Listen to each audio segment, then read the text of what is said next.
नमस्कार दोस्तों, स्वागत है आपका जीके लाइव पाठशाला में। जैसा कि आपको पहले अपडेट दिया जा चुका था, यूपी ट्रिपल एस सी वन दरोगा के लिए हम आपके लिए जो है आपका ज्ञान मुद्रा पब्लिकेशन हाउस का जो ये बुक है ये लेकर आए हैं। इससे पहले ये बुक हम पहले देख चुके हैं, बहुत ही अच्छा बुक है और सारे चैप्टर इसमें यह है कि अच्छी तरह से पूरा डिटेल में दिए गए हैं। कुल 26 के 26 चैप्टर जो आपके सिलेबस में सभी के सभी पूरे डिटेल रूप में दिए गए हैं।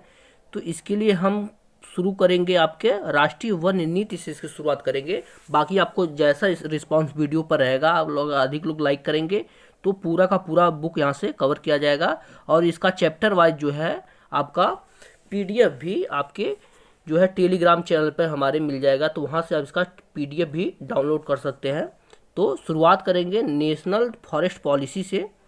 दिया गया है यहाँ पर सन 1855 में, ध्यान रखिएगा सन कौन से सन में, 1855 ईस्वी में देश में लॉर्ड डलहौजी ने वनों के संरक्षण हेतु नियम बनाए। तो सबसे पहले कौन बनाया था? लॉर्ड डलहौजी जो था आपका वनों के संरक्षण संबंधी नियम बनाए थे। 1855 में पेंगू वन अधीक्षक डॉक्टर, ठीक है देखिएगा, पेंगू के वन अधीक्षक कौन था? डॉक्टर क्लेलैंड की सिफारिश पर भारतीय वानिकी चार्टर की उद्घोषणा की गई थी। ठीक है ना। आगे देखते हैं, अप्रैल, थोड़ा छोटा कर लेते हैं, अप्रैल देखिएगा, अप्रैल 1864 में डेट्रिच बैंडिस, देखिएगा डेट्रिच बैंडिस की नियुक्ति भारत के पहले महावन निरीक्षक के पद पर की गई थी। तो ये थे आपके डेट्रिच बैंडिस जो थे आपके पहले वन महानिरीक्षक थे। एक क्वेश्चन पूछा जाता है, भारत में इन्हें भारतीय वानिकी का पिता कहा जाता है। देखिए इंपॉर्टेंट इसलिए हो जाता है क्योंकि इन्हें क्या कहा जाता है? भारतीय वानिकी का पिता इन्हें ही कहा जाता है। तो इससे एक चैप्टर आपका इंपॉर्टेंट हो जाता है। आगे देखते हैं, इस नियम के तहत मालाबार की पहाड़ियों में बबूल और नीलगिरी के पेड़ लगाए गए। ठीक है ना। तो पहली वन नीति जो आई थी उसी के अनुसार जो है, उसी की नीति के तहत बबूल और नीलगिरी के पेड़ पहली बार लगाए गए थे। आगे देखते हैं, सन 1865 और 1878 में वन अधिनियम का निर्माण किया गया। ठीक है ना। वन अधिनियम कब बना था? 1865 से 78 में जो है इसका निर्माण किया गया। आगे देखते हैं, वायसराय लॉर्ड एलिंग द्वितीय ने, ध्यान दीजिएगा, लॉर्ड एलिंग द्वितीय ने 1894 में पहली राष्ट्रीय वन नीति की घोषणा की थी। ठीक है ना। पहली राष्ट्रीय वन नीति कब बनी थी? 1894 में बनी थी। इस बात को आप लोग ध्यान रखिएगा। देखिए चैप्टर के साथ साथ जैसे ही चैप्टर खत्म हो जाएगा, इससे जुड़े जितने भी एमसीक्यू रहेंगे वो भी आपके साथ में ही दिए गएंगे, तो उसे भी कवर कराया जाएगा। आप लोग ध्यान रखिएगा। आगे देखते हैं, सभी प्रांतों में वन विभागों की स्थापना की गई। देखिए जब आपका अंग्रेजी शासन था तो आपका भारत देश कई प्रांतों में विभक्त था, तो सभी प्रांतों में जो है आपके वन विभागों की स्थापना की गई थी। आगे देखते हैं, जो है सन 1927 में एक और कानून बनाया गया जिसे लागू करने के बाद देश का अधिकांश वन क्षेत्र जो है राज्य द्वारा नियंत्रित आरक्षित वन रिजर्व फॉरेस्ट, ठीक है ना, तो भारतीय रिजर्व फॉरेस्ट के सुरक्षित क्षेत्र तथा संरक्षित क्षेत्र के रूप में जो है प्रोटेक्ट फॉरेस्ट जो है सरकार के अधीन आ गए। ठीक है ना। अब देखते हैं मेन चीज यहाँ शुरू होता है, राष्ट्रीय वन नीति 1952। ठीक है ना। राष्ट्रीय वन नीति जो 1952 बना था, इससे क्वेश्चन आपके आने की ज़्यादातर संभावनाएं रहते हैं। देखते हैं, आज़ादी के बाद, ठीक है देखिएगा, आज़ादी के बाद जो है पहली बार राष्ट्रीय वन नीति की घोषणा की गई थी। कब? 1952 में। ठीक है। ठीक है, 1947 में आज़ाद हुआ देश। उसके बाद 1950 में संविधान लागू हुआ। उसके 2 वर्ष बाद जो है आपका जो है वन नीति की घोषणा की गई थी। ठीक है ना। आगे देखते हैं, 1952 के राष्ट्रीय वन नीति के तहत देश के 1/3, देखिएगा 1/3 यानी 33% भौगोलिक क्षेत्र पर, पर्वतीय भागों में 60%, देखिएगा जहां पर आपका पर्वतीय क्षेत्र है वहां पर 60% और मैदानी भागों में 20% वनों का विस्तार जो है आवश्यक माना गया है। ठीक है ना। यही आपका पैमाना रखा गया कि जो है 1/3 भाग पर वन यानी 33% क्षेत्र पर वन रहेगा। और यही पर्वतीय भागों की बात की जाए तो इम्पोर्टेंट रूप से देखिएगा 60% पर्वतीय भाग पर, यही मैदानी भाग जो है वहां पर 20% भाग पर वन लगाना आवश्यक है। ठीक है ना। आगे देखते हैं, इसने वनों की 3 श्रेणियों, संरक्षण वन, राष्ट्रीय वन और ग्रामीण वन, देखिएगा कौन कौन से संरक्षण वन है, एक राष्ट्रीय वन है और एक ग्रामीण वन, यह 3 जो है श्रेणियों में विभाजित करने का जो है राष्ट्रीय वन नीति 1952 द्वारा सुझाव दिया गया। इसने चारागाहों और लकड़ी के विस्तार पर भी जोर दिया गया है। ठीक है ना। आगे देखते हैं, नदियों और नहरों के किनारों पर, सड़कों पर, रेल मार्गों पर, कृषि योग्य कचरे और अवक्रमित क्षेत्रों पर इसने वृक्षों की भूमि का विस्तार करने की सिफारिश की थी। ठीक है ना, इसने देखिए राष्ट्रीय वन नीति पहले जो आई थी यहीं से शुरू हुआ था। देखिए आपके देखेंगे कि जो रोड बने हैं उसके किनारे वन लगाए जाते हैं, पेड़ लगाए जाते हैं, तो राष्ट्रीय नीति जो है पहली वाली से ही सब शुरू हुआ है। रेल मार्गों के किनारे भी पेड़ दिखते हैं आपके, कृषि योग्य जो है कचरे के योग्य होती है वहाँ पर भी दिखते हैं, तो आपका ये पहली वन नीति से ही शुरुआत हो गई थी। आगे देखते हैं, इस नीति का जोर जो है खाना बदोश लोगों द्वारा मार्गदर्शन के माध्यम से कृषि को स्थानांतरित की प्रथा को दूर करने से था। ठीक है ना, जैसे जब को पता है जो है पहले जो स्थानांतरित लोग थे जो एक जगह से दूसरी जगह जाते थे तो जंगलों को काट कर वहाँ खेती करते थे, फिर जब वो योग्य नहीं रह जाता था तो वहाँ से हट जाते थे, तो उसे ही जो है धीरे धीरे बंद करने की प्रथा शुरू की गई इसी के माध्यम से द्वारा। आगे देखते हैं, इसने वन प्रशासन की प्रभावशीलता को बढ़ाने के लिए पर्याप्त व वन कानून होने पर बल दिया है। ठीक है ना, आगे देखते हैं, देखिए सारी बात जो है पहली वन नीति के अंतर्गत की जा रही है 1952 द्वारा। इसने आवश्यक प्रशिक्षण प्राप्त कर्मचारियों पर जोर दिया, वनों की कटाई को नियंत्रण पर जोर दिया। ठीक है ना, पहली वन नीति में वनों की कटाई के नियंत्रण पर जोर दिया। इसने लोक कल्याण को बढ़ावा देने को प्राथमिकता दी और ग्रामीणों को लकड़ी तक पहुंच पर बल दिया। ठीक है ना, तो ये आपका प्रथम वन नीति के बारे में बात हुई। आते हैं नेक्स्ट पेज पर, आगे आ जाते हैं 1988 की नई राष्ट्रीय वन नीति। ठीक है ना, आपका पहला आपका 1952 में बनी थी, दूसरे पर आते हैं ये आपकी 1988 में बनी थी। इसके अंतर्गत देखिए क्या क्या सुधार किए गए थे। इस वन संरक्षण नीति के अंतर्गत ही सामाजिक वानिकी कार्यक्रम प्रारंभ किया गया है। ठीक है ना, पूछा जाता है क्वेश्चन कि सामाजिक वानिकी कार्यक्रम कौन से वन नीति के अंतर्गत शुरू की गई थी, तो जो है आपका 1988 के वन कार्यक्रम के नीति के अंतर्गत ये शुरू की गई थी। ठीक है ना, आगे देखते हैं, वनों की उत्पादकता बढ़ाकर वनों पर निर्भर ग्रामीण जनजातियों को इमारती लकड़ी, ईंधन व चारा भोजन आदि उपलब्ध करवाना इस वन नीति का जो है प्रमुख जो था आपका।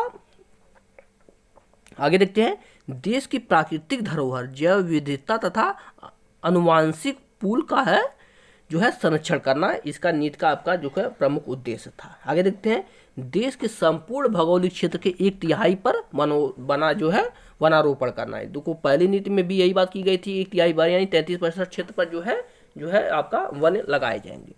उसके बाद तीसरी नई वन नीति जो है कब बनी थी, आपकी नई राष्ट्रीय वन नीति जो है आपका 2016 में आपका तीसरी वन नीति आपका बन गई थी। ठीक है ना, इसके अंतर्गत कौन सी बात की गई थी, पहले बात तो इंपॉर्टेंट हो जाता है कि तीसरी वन नीति कब आई थी, 24 जून 2016 को इस नीति का सुझाव जनता के सामने प्रकट किया गया था। ठीक है, तीसरी वन नीति कब आई थी, 24 जून 2016 को ये आपका आ गई थी।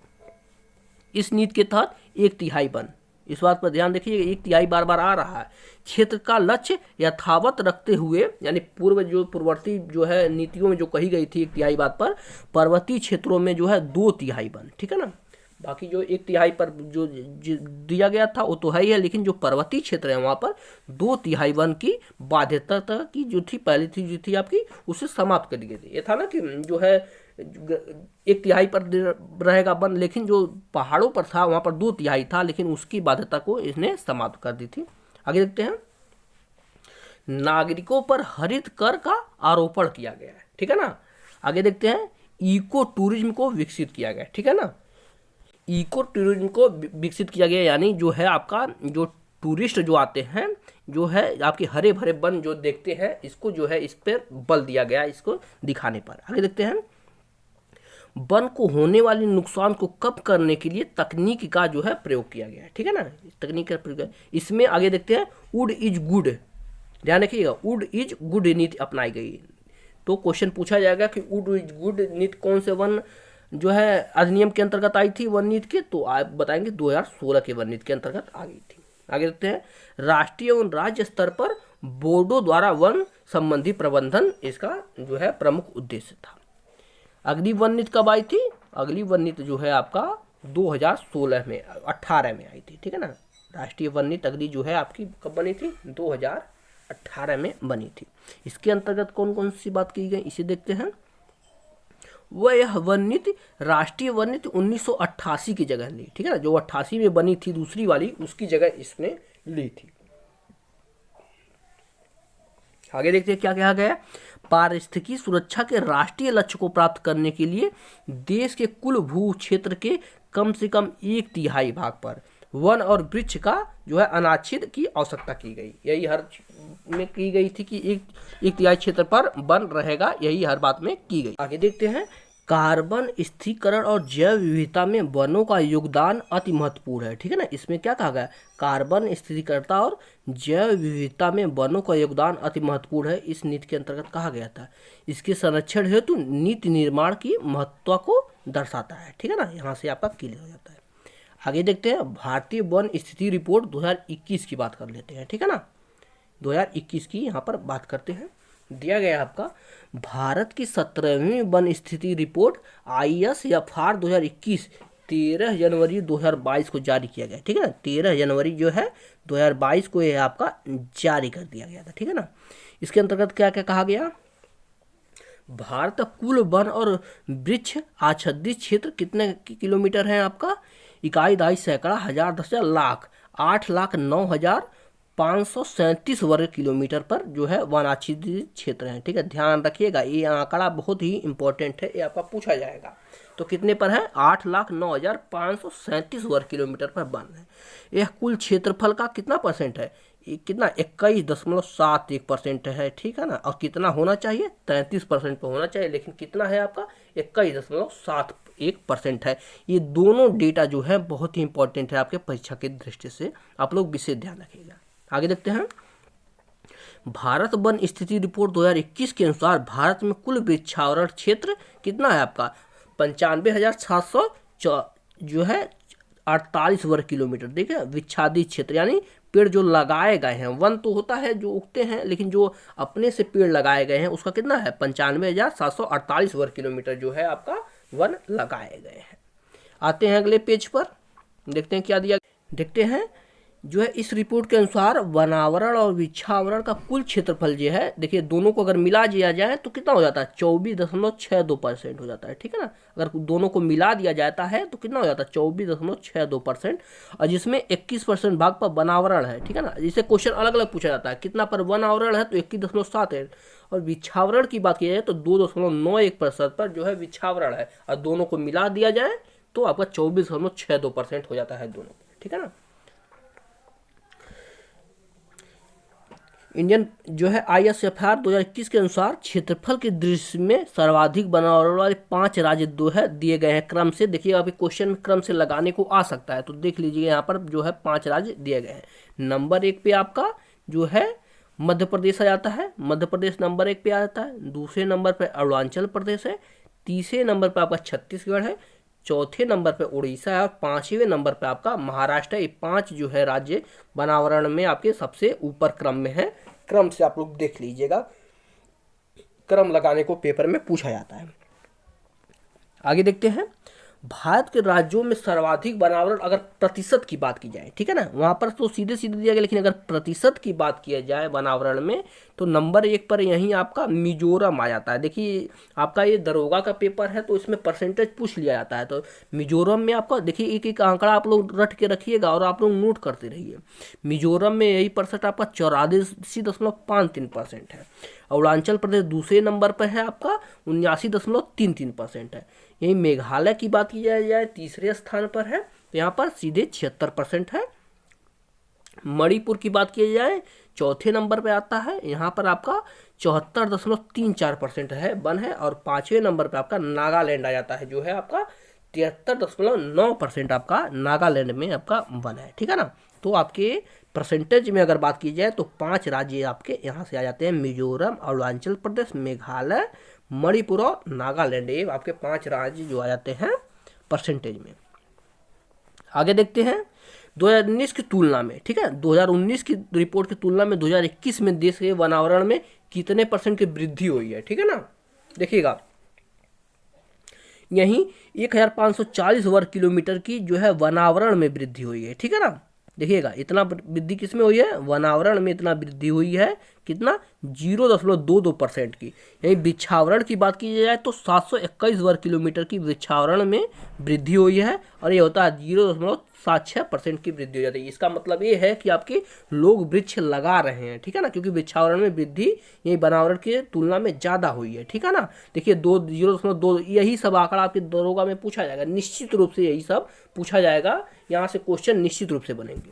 आगे देखते हैं, कुल वनावरण और वृक्षावरण को मिला दिया जाए तो 2261 वर्ग किलोमीटर की वृद्धि हुई है, जो है तो कितना हो जाता है 0.28% की वृद्धि दर्ज की गई है दोनों को मिला करके, ठीक है ना। देखते हैं वनावरण में वृद्धि की दृष्टि से, ठीक है ना। अब देखिए दिया गया कौन से राज्य में सबसे अधिक वृद्धि हुई है, 5 राज्य, ठीक है ना। वृद्धि की दृष्टि से देखा जाए तो वृद्धि की दृष्टि से देखा जाए तो सबसे नंबर 1 पर आपका आंध्र प्रदेश आ जाता है, जिसमें जो है आपका 647 वर्ग किलोमीटर की वृद्धि हुई है। दूसरे नंबर पर तेलंगाना आ जाता है, 632 वर्ग किलोमीटर की वृद्धि हुई है। यहीं उड़ीसा की बात की जाए तो यहाँ पर 537 वर्ग किलोमीटर की वृद्धि हुई है। कर्नाटक में आपका 155 वर्ग किलोमीटर की वृद्धि हुई है और झारखंड में है 110 वर्ग किलोमीटर की वृद्धि हुई है। देखिएगा ये चीज़ वो है जो आपका परसेंटेज में जितना वृद्धि हुई है, ठीक है ना, जो है इस समय जो राज्यों में तेजी से वृद्धि हुई है। आपका सबसे नंबर 1 पर यहाँ पर आंध्र प्रदेश से आ जाता है, ठीक है ना। आगे देखते हैं 2021 के अनुसार 17 राज्यों केंद्र शासित प्रदेशों में उसके भौगोलिक क्षेत्र का 33% से अधिक क्षेत्रफल वनाच्छादित है, ठीक है। देखिए भारत में जितने राज्य हैं आपके 28 राज्यों में 17 राज्य ऐसे हैं जहां पर पूरा 33% वन का होना चाहिए, तो उससे अधिक क्षेत्रफल पे है। तो आपके 5 जो है देख लेते हैं कौन कौन से हैं। देखिएगा लक्षद्वीप है, यहाँ पर 33% से अधिक है। मिजोरम यहाँ पर भी, अंडमान निकोबार द्वीप समूह में भी है, अरुणाचल प्रदेश में है, और मेघालय राज्यों में जो है उनके भौगोलिक क्षेत्र का 75% से अधिक वन है। देखिएगा ये जो जितने राज्य 5 राज्य जो दिए गए यहाँ पर जो है 75% से अधिक वन है, ध्यान रखिएगा। आगे देखते हैं देश में कुल मैंग्रोव वन, आपको मैंग्रोव वन जानते ही हैं जो आपके यहाँ पर बंगाल की खाड़ी वाले क्षेत्र में पाए जाते हैं मैंग्रोव वन।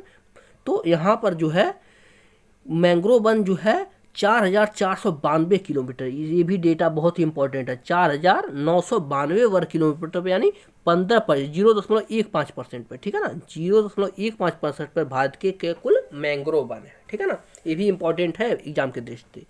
आगे देखते हैं देश में सर्वाधिक मैंग्रोव अनाच्छादित क्षेत्र जो है पश्चिम बंगाल, ठीक है ना। पश्चिम बंगाल क्षेत्र में ही सबसे अधिक पाया जाता है ना, कि कुल मैंग्रोव वन का 42%। देखिए भारत में कुल जितने भी मैंग्रोव वन है उसका कुल 42.35% जो है आपके पश्चिम बंगाल में ही आपका पाया जाता है।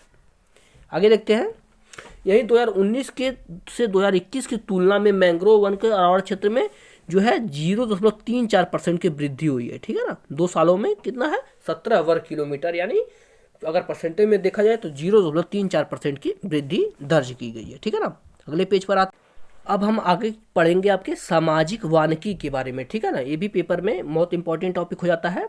दिया गया आपका राष्ट्रीय वन नीति में सामाजिक वानिकी को इस प्रकार परिभाषित किया गया है, ठीक है ना। इसका स्लोगन है लोगों की लोगों के लिए तथा लोगों द्वारा वानिकी, ठीक है ना। स्लोगन आपको याद रखिएगा, पूछा जा सकता है।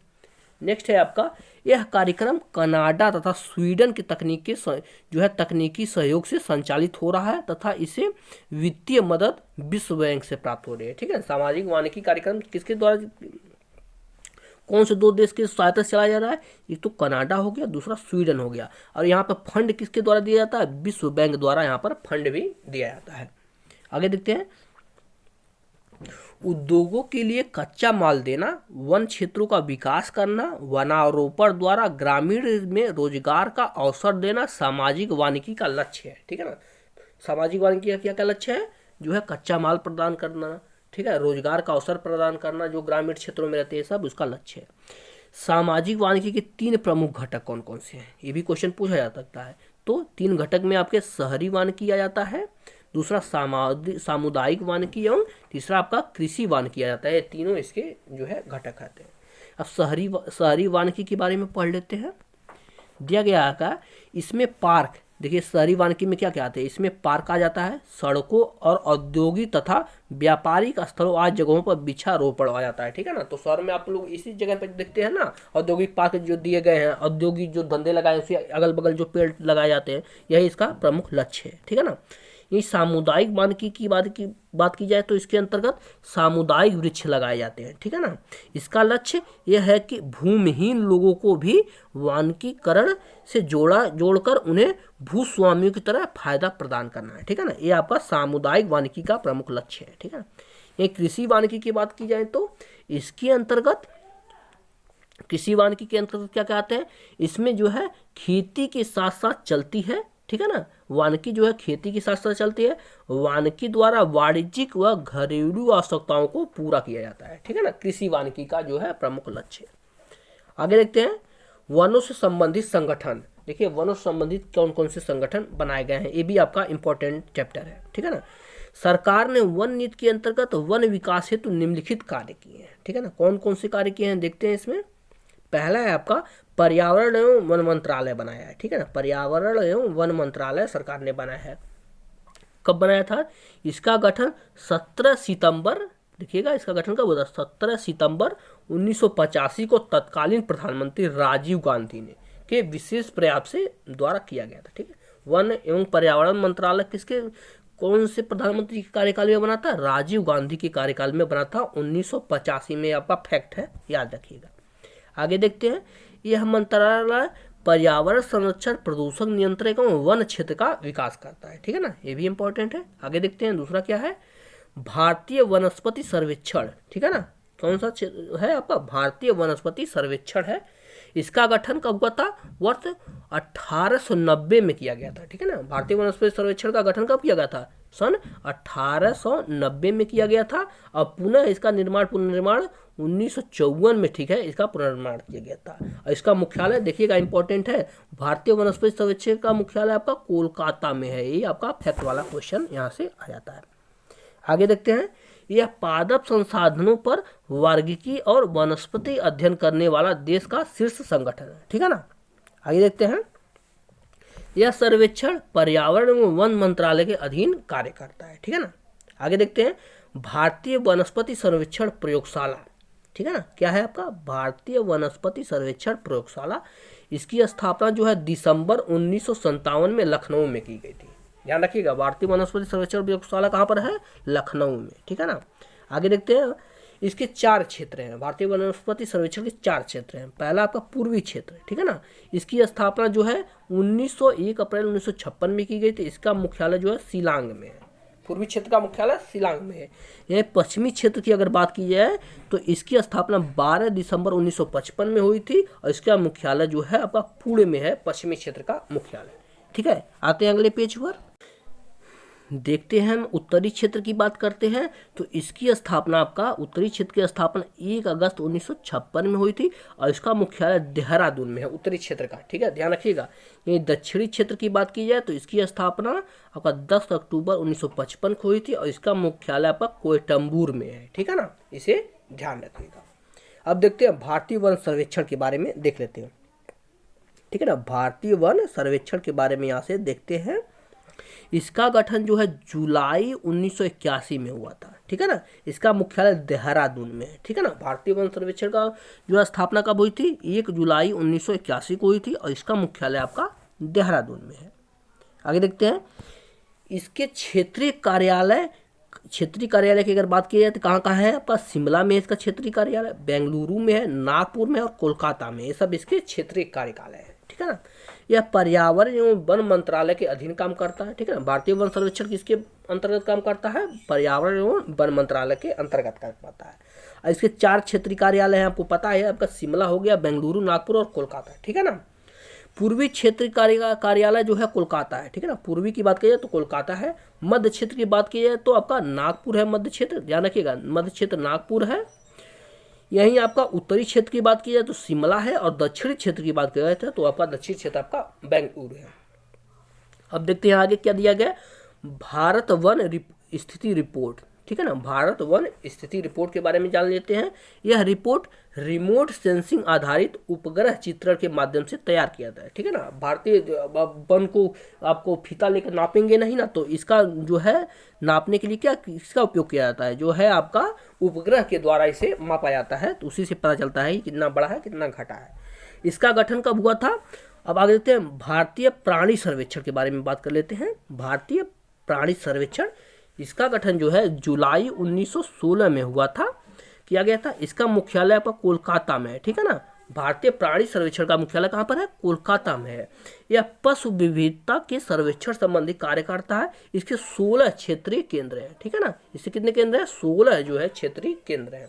आगे देखते हैं, भारतीय वन प्रबंधन संस्थान के बारे में भी यहीं पर जान लेते हैं, ठीक है ना। तो भारतीय वन प्रबंधन संस्थान की स्थापना जो है आपका 1982 में हुई थी, ठीक है ना। यह एशिया का पहला संस्थान है, ध्यान रखिएगा। भारतीय वन प्रबंधन संस्थान जो है एशिया का पहला संस्थान है जो अनुसंधान एवं केस स्टडी के आधार पर जो है पढ़ता है, ठीक है ना। यह संस्था भोपाल के जो है मध्य प्रदेश में स्थित है, ठीक है ना। भोपाल मध्य प्रदेश में यह संस्था आपका स्थित है। आगे देखते हैं, भारतीय वन अनुसंधान एवं शिक्षा परिषद, ठीक है, 7वें नंबर पर आता है भारतीय वन अनुसंधान एवं शिक्षा परिषद। इसकी स्थापना की बात की जाए तो अब की गई थी आपका 1987 में इसकी स्थापना की गई थी। और यह अनुसंधान जो है परिषद के अंतर्गत निम्नलिखित केंद्र है, ठीक है ना। इसके अंतर्गत कौन कौन से केंद्र आते हैं देखते हैं यहाँ पर। सामाजिक वानिकी एवं पारिस्थितिकी पुनर्वास केंद्र जो है ये आपका कहाँ पर है? ये आपका प्रयागराज में स्थित है। वानिकी अनुसंधान एवं मानव संसाधन विकास केंद्र यह आपका छिंदवाड़ा में है, ठीक है ना। दोनों को आप लोग याद रखिएगा। अब आगे देखते हैं, राष्ट्रीय पादप अनुवांशिक जो है संस्थान ब्यूरो की बात कर लेते हैं यहाँ पर। इसका गठन जो है आपका 1976 में किया गया था और इसका मुख्यालय जो है नई दिल्ली में, ठीक है ना। इसके 10 जो है केंद्रीय क्षेत्रीय कार्यालय हैं, इसमें ध्यान रखिएगा, ठीक है। अब इम्पोर्टेंट देख लेते हैं वन महोत्सव, यहाँ से भी क्वेश्चन पूछे जाते हैं। वन महोत्सव के बारे में बात कर लेते हैं। 1950 देखिएगा, यहाँ पे वन महोत्सव को हम लोग देखेंगे। 1950 में कृषि मंत्री के.एम. मुंशी, ध्यान रखिए कौन से कृषि मंत्री? के.एम. मुंशी ने अधिक वृक्ष लगाओ आंदोलन प्रारंभ किया था जिसका नाम वन महोत्सव रखा गया, ठीक है ना। इसका नाम भी वन महोत्सव कर दिया, के.एम. मुंशी के द्वारा यह आपका शुरुआत की गई थी, इसे ध्यान रखिएगा, ठीक है ना। अगले पेज पर देखते हैं हर वर्ष 1 जुलाई से, ध्यान रखिएगा, 1 जुलाई से 7 जुलाई तक वन महोत्सव कार्यक्रम मनाया जाता है। देखिए इस बात को ध्यान रखिएगा, इंपॉर्टेंट क्वेश्चन है, पूछ लिया जाता है। 1 जुलाई से 7 जुलाई तक वन महोत्सव कार्यक्रम मनाया जाता है। इस महोत्सव का लक्ष्य मानव द्वारा लगाए गए वनों का क्षेत्रफल बढ़ाना और जनता में वृक्षारोपण की आदत पैदा करना है, ठीक है ना। इसका प्रमुख जो है उद्देश्य है, इस बात को आप लोग ध्यान रखिएगा, ठीक है। अब देखते हैं वनस्पतियों से मिलने वाली औषधियाँ देख लेते हैं, कौन कौन सी औषधियाँ जो है जो वनस्पतियों से मिलती हैं आपके। देखते हैं कुनैन, ध्यान रखिएगा, कुनैन जो है आपके किससे बनते हैं? सिनकोना के विष से बनाती है। और किसके लिए बनाई जाती है? मलेरिया के लिए बनाई जाती है, ठीक है ना। अब देखते हैं कोनेन है, ये आपका कोको के पेड़ से बनाई जाती है, ठीक है ना। इससे कौन सी होती है? पीड़ाहारी तथा संवेदनहारी, ठीक है, दर्द निवारक दवा जो है कोको से बनाई जाती है। कैफीन के बारे में जान लेते हैं। कैफीन किससे मिलता है? आपके चाय या कॉफी से मिलता है। और इससे क्या है? स्फूर्ति प्रदक जो है आपके शरीर में जोश और उत्पन्न करता है, ठीक है। आगे देखते हैं टेट्रासाइक्लिन, ठीक है ना। टेट्रासाइक्लिन जो है यह किस कौन से पेड़ से मिलती है? बैक्टीरियम नामक पेड़ से मिलती है और ये आपका जीवाणुनाशक है, ठीक है ना। टेट्रासाइक्लिन क्या है? जीवाणुनाशक है। आगे देखते हैं पेनिसिलिन जो है ये आपका पेनिसिलियम नामक पेड़ से मिलती है और ये आपका जीवाणुनाशक है, ये भी आप लोग याद रखिएगा, ठीक है ना। आगे देखते हैं पपैन है। पपैन का जो है ये आपका पपीता के पेड़ से मिलता है, ठीक है ना। और ये आपका अत्याधिक पाचक होता है, ठीक है ना। आपके जो है पाचन शक्ति को यह बढ़ाता है। आगे देखते हैं मार्फिन है। मार्फिन ये किससे मिलता है आपका? मार्फिन जो है आपका पोस्ता के पेड़ से पाया जाता है और ये आपका एक दर्द निवारक है, ठीक है ना। आगे देखते हैं मेंथाल है। मेंथाल जो है मेंथा के पेड़ से मिलता है और बाहरी त्वचा पर लगने से जो है दर्द कम करता है, ठीक है ना। ये दर्द निवारक ये भी है। आगे देखते हैं एस्ट्रोपिन है, ठीक है ना। और ये आपका बेलाडोना नामक पेड़ से मिलता है और ये आपका दर्द निवारक है, ठीक है ना। ये सब सारी औषधियाँ जो है आपके वृक्षों से पाई जाती हैं। आगे देखते हैं भारत के प्रमुख वन संस्थान और मुख्यालय, ये भी इंपॉर्टेंट है, पूछा जाता है, ठीक है ना। तो यही सब फैक्ट पे है। देखते हैं सामाजिक वानिकी एवं पारिस्थितिकी पुनर्जागरण संस्थान कहाँ पर है? आपका प्रयागराज में स्थित है। प्रयागराज में स्थित है। भारतीय वनस्पति उद्यान ये आपका कोलकाता में इसका मुख्यालय है। वन अनुवांशिकी एवं वृक्ष प्रजनन संस्थान इसका मुख्यालय आपका कोयटम्बूर में है। आगे देखते हैं उष्णकटिबंधीय वानिकी अनुसंधान संस्थान, ये आपका जबलपुर में स्थित है। केंद्रीय शुष्क प्रदेश वानिकी अनुसंधान संस्थान, ये आपका जोधपुर में स्थित है। वर्षा एवं आर्द्र पर्णपाती वन संस्थान आपका, ये आपका जोरहाट में स्थित है। आगे देखते हैं, आगे आ जाता है आपका भारतीय वन सर्वेक्षण केंद्र, ये आपका उत्तराखंड के देहरादून में है। इंडियन फॉरेस्ट कॉलेज जो है ये भी आपका देहरादून में स्थित है। काष्ठ विज्ञान और प्रौद्योगिकी संस्थान, ये आपका बेंगलोर में है। शीतोष्ण वन अनुसंधान केंद्र आपके शिमला में है।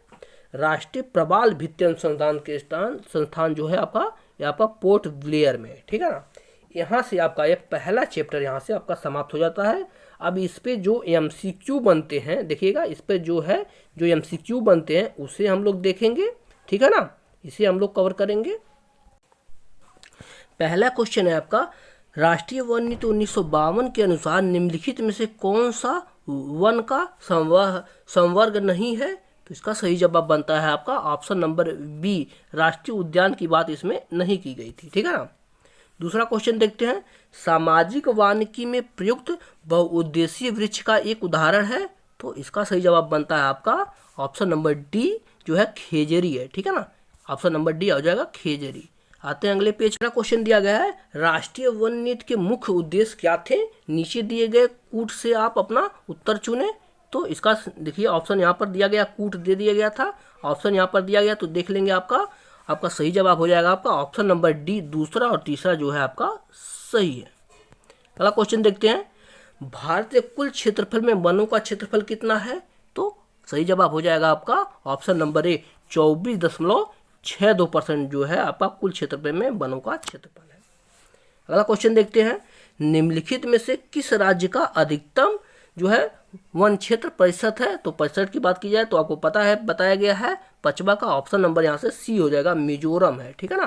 जो आपका ऑप्शन नंबर देखिए ऑप्शन के अनुसार दिया गया मिजोरम है। अगला क्वेश्चन देखते हैं, वनों के महत्व का कारण क्या है? तो सही जवाब हो जाएगा आपका option number A, green gold, ठीक है ना। ऑप्शन ए सही हो जाएगा यहाँ से ग्रीन गोल्ड। अगला क्वेश्चन देखते हैं, WWF से आशय क्या है? तो WWF का आशय आपका ऑप्शन नंबर यहाँ से सी सही हो जाएगा, वर्ल्ड वाइल्ड लाइफ फंड, ठीक है ना। ऑप्शन नंबर यहाँ से सी सही हो जाएगा। आगे देखते हैं, काले वन पाए जाते हैं, क्वेश्चन नंबर 8 है, काले वन कहाँ पाए जाते हैं? तो सही जवाब हो जाएगा आपका ऑप्शन नंबर बी, जर्मनी में, ठीक है ना। काले वन कहाँ पाए जाते हैं? आपका जर्मनी में। अगला क्वेश्चन देखते हैं, वन अनुसंधान संस्थान कहाँ पर है? सही जवाब हो जाएगा आपका ऑप्शन नंबर यहाँ से सी से हो जाएगा, देहरादून में। आपको पहले सारा का सारा बताया जा चुका है। आगे देखते हैं नेक्स्ट क्वेश्चन, निम्नलिखित राज्य समूहों में से किसमें वन के कुल भौगोलिक क्षेत्रफल का 75% से अधिक क्षेत्रफल अधिष्ठित है? तो सही जवाब हो जाएगा आपका ऑप्शन नंबर 10वां का बी से हो जाएगा। अरुणाचल प्रदेश, मणिपुर और नागालैंड तीनों जो है आपका 75% से अधिक वन यहाँ पर है। अगला क्वेश्चन देखते हैं, राष्ट्रीय वन नीति में भारत के कुल भौगोलिक क्षेत्रफल कितने प्रतिशत पर वन रखने का लक्ष्य है? तो सही जवाब हो जाएगा आपका ऑप्शन नंबर डी, 1/3 भाग पर, ठीक है ना। 1/3 पर भाग पर वन का यानी 33% वन की बात की गई है ना, तो यहाँ पर 1/3 हो जाएगा। अगले पेज 12 नंबर का क्वेश्चन है आपका, भारत में मैंग्रोव का दूसरा सबसे बड़ा क्षेत्र पाया जाता है? तो दूसरे के आपका पहला तो बंगाल की खाड़ी का क्षेत्र पाया जाता है, पश्चिम बंगाल। दूसरा अगर बात की जाए तो सही जवाब बनता है आपका ऑप्शन नंबर सी, गुजरात का तट जो है यहाँ पर भी मैंग्रोव वन पाए जाते हैं। आगे देखते हैं, भारत के निम्नलिखित क्षेत्रों में से किस एक में मैंग्रोव वन, सदापर्णी और पर्णपाती वनों का संयोग यानी तीनों प्रकार के वन पाए जाते हैं? 13 नंबर क्वेश्चन, सही जवाब ऑप्शन नंबर यहाँ पे डी से हो जाएगा आपका, अंडमान निकोबार द्वीप समूह में ये तीनों प्रकार के वन पाए जाते हैं। आगे देखते हैं, हमारे देश में वन महोत्सव दिवस कब मनाया जाता है? तो सही जवाब हो जाएगा 14 नंबर क्वेश्चन का ऑप्शन नंबर बी सही हो जाएगा, 1 जुलाई को, ठीक है ना, 1 जुलाई को मनाया जाता है। आगे देखते हैं, आज़ादी के बाद किस वर्ष पहली बार राष्ट्रीय वन नीति की घोषणा की गई थी? देखिए क्वेश्चन पहले बताया जा चुका है, तो सही जवाब हो जाएगा 15 नंबर क्वेश्चन का ऑप्शन ए, 1952 में पहली वन नीति बनी थी। नेक्स्ट देखते हैं, वनावरण में वृद्धि की दृष्टि से शीर्ष राज्य कौन सा है? तो सही जवाब हो जाएगा आपका option number A, Andhra Pradesh जो है सबसे अधिक इसमें जो है वृद्धि हुई है। आगे देखते हैं, भारतीय वनस्पति सर्वेक्षण के कितने क्षेत्र हैं? तो इसका सही जवाब बन जाता है आपका ऑप्शन नंबर यहाँ से सी, 4 क्षेत्र है। अगला देखते हैं, भारतीय प्राणी सर्वेक्षण का मुख्यालय कहाँ पर स्थित है? तो सही जवाब बन जाएगा आपका ऑप्शन नंबर ए, कोलकाता में स्थित है। ठीक है ना, ऑप्शन ए सही हो जाएगा, कोलकाता में स्थित है। 19 नंबर का क्वेश्चन देखते हैं, राष्ट्रीय पादप अनुवांशिकी संस्थान ब्यूरो का गठन कब किया गया था? तो इसका सही जवाब बन जाएगा आपका ऑप्शन नंबर यहाँ से डी सही होगा, 1976 में। ठीक है ना, 1976 में। और आज का लास्ट क्वेश्चन है आपका, हर वर्ष कब से कब तक वन महोत्सव मनाया जाता है कार्यक्रम? तो यह मनाया जाता है आपका 1 जुलाई से लेकर 7 जुलाई तक। ठीक है ना, तो ये आपका पहला चैप्टर जो था यहाँ से पूरा हो जाता है। यहाँ पर आपका आंसर भी मिला सकते हैं, पहला चैप्टर यहाँ से पूरा हो जाता है। और इसके बाद का चैप्टर जो है राष्ट्रीय वन जीव और कार्य योजना जो है दूसरा चैप्टर है। तो पहला चैप्टर यहाँ से हम लोग कवर कर चुके हैं। इसका पीडीएफ जो है हमारे टेलीग्राम चैनल पर आपको मिल जाएगी, तो वहाँ से जरूर देखिएगा। और अगर आपका अच्छा रिस्पांस इस वीडियो पर रहा तो नेक्स्ट लेक्चर भी कल तक आ जाएगा। ठीक है, तो मिलते हैं अगले लेक्चर में, तब तक के लिए धन्यवाद।